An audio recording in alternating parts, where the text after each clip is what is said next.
G'day guys, I'm AT5 and today I'll be reviewing Wolfenstein, The New Order. So Wolfenstein, The New Order is an action-adventure first-person shooter that I reviewed on the PlayStation 4, and it tells the story of William B.J. Blazkowicz.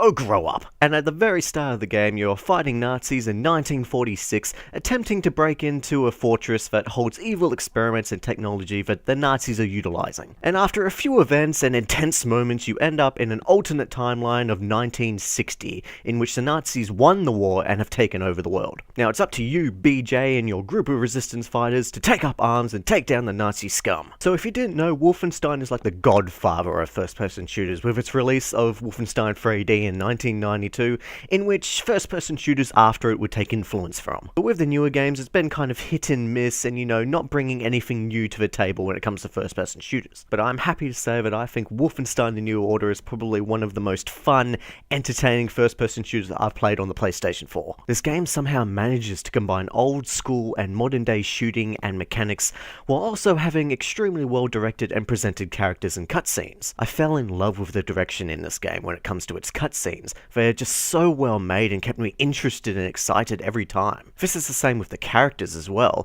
They are directed and acted so well, with many characters in the game being from different backgrounds with interesting backstories. But in saying this, there was one thing I didn't like about the characters, and that was pretty much the love relationship between the protagonist and Anya. I just felt that the relationship was really forced and forward. I mean, it didn't really take the time to sort of develop and become like a realistic relationship. I mean, she does look after him for years and years, but does that really mean she's gonna jump him so soon? And with a steamy sex scene, it just left me confused. I mean, they didn't even really have a proper conversation before that happened, and she just saw me kill loads of people.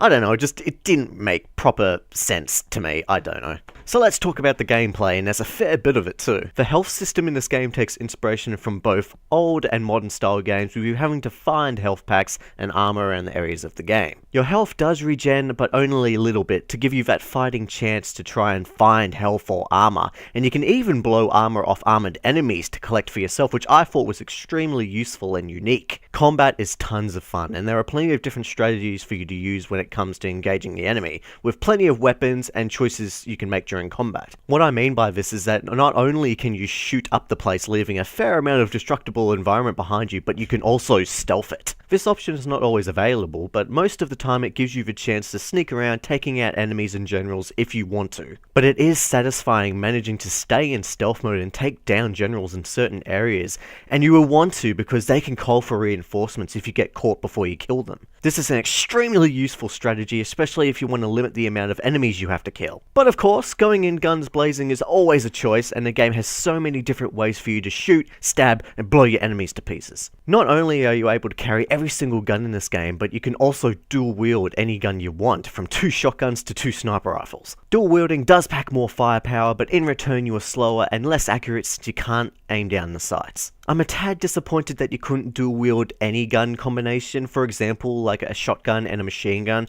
but hey, I've got to give the games props for giving me access to every weapon and being able to dual wield them. This game also gives you the ability to slide and lean. Sliding is only really useful to make you feel like a badass, but leaning is actually a really useful ability which is not usually used in console first-person shooters. Being able to lean around corners to spot guards or to take pot shots was extremely helpful, and I don't know why more first-person shooters don't have a mechanic like this, and also a cover mode. When crouched behind cover, you can pop your head up and take a few shots and retreat back down before the enemy knew what hit them. Although cover can be destructive, so you'll usually have to keep relocating, but that also means that your enemy has to as well. Another thing I'd like to mention is the knife in this game. This is probably one of the most impressive knife systems I've seen lately. It can be an incredibly useful tool for sneaking and can even be used as a throwing knife. But even if you get spotted, it has a great combat system and you end up the both of you just clung together and stabbing each other to death. Oh, did I not mention that this game is gruesome? Oh yes, this is probably one of the goriest games I've played on the PlayStation 4, from stabbing your enemy to death to blowing chunks out of them with a shotgun. This game can be very dark in terms of its story and contains some very gruesome scenes, but it may not be for everybody, but it does have a lot of heart and it doesn't feel out of place. I'll tell you a couple of my main highlights is that you can find a little mini-game level of the old Wolfenstein with the new Wolfenstein engine, which is actually a lot of fun,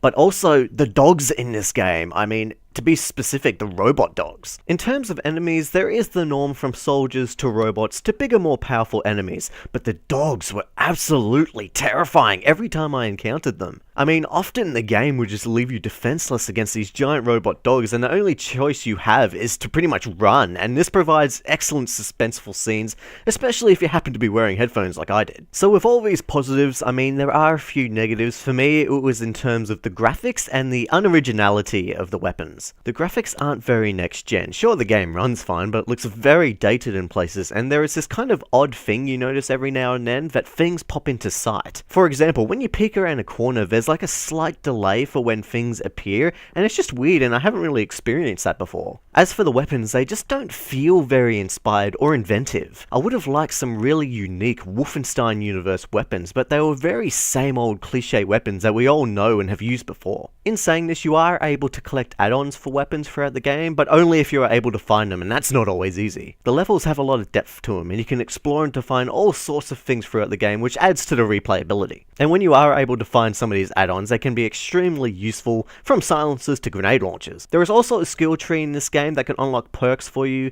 and these are unlocked by doing certain actions within the game. It may not be impressive, but at least it's there, and you know, there's add-ons and there's plenty to discover and unlock, and to even warrant multiple playthroughs. So yeah, Wolfenstein The New Order is probably one of the most fun first-person shooters I've played on next-gen consoles yet. I mean, most of the next-gen first-person shooters have been pretty serious and, you know, not having fun with themselves, but this game does both. It has a sense of humor, it has that dark, you know, themes of war and violence, but, you know, it has a lot of heart, and I loved the cutscenes, I loved exploring all the areas, I loved a lot about this game. So I'm going to go ahead and give this game a solid 8 out of 10. I mean, it doesn't do anything incredibly new or amazing, but it takes all of these mechanics that we know and love and blends them together, and it just makes a really fun and entertaining game. So did you like Wolfenstein The New Order? Did you think this game was a good blend of, you know, old school and new school? And if there's anything you want to know about this game, remember to leave a comment down below and I'll get back to you. And if you like this review, remember to like me on Facebook or subscribe to me on YouTube if you want to see more. Alright guys, thanks for watching my review of Wolfenstein The New Order. Can't wait to see you for the next one. MAT5's bloody out of here.